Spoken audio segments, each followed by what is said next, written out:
যোৱাটো ভিডিঅ'ত মই আপোনালোকক জনাইছিলোঁ যে ৰাজধানী A1ত দিল্লীলৈ গৈ থাকোঁতেনো আমি কি খাইছিলোঁ। কৰ্মক্ষেত্ৰ যিহেতু তাতেই, সেইকাৰণে সোনকালে আমি উভতি যাব লগা হৈছিল আৰু এই অকণমানি মৰম লগাকেইটাও আমাৰ লগত গৈছিল দেই।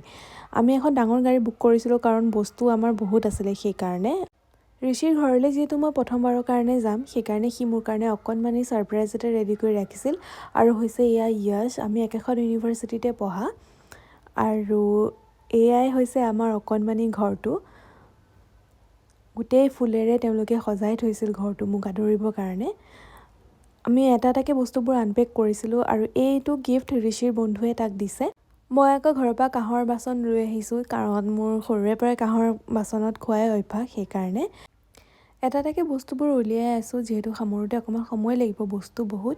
এই শৰাইখন মই ফিক্স কৰিছোঁ টেবুলৰ ওপৰত সজাই থ'বৰ কাৰণে।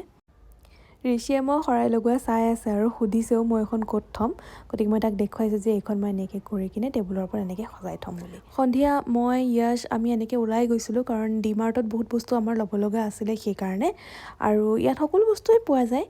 গতিকে আজিলৈ আহিছোঁ, আপোনালোকক লগ পাই আছোঁ নতুন ভিডিঅ'ত। বাই।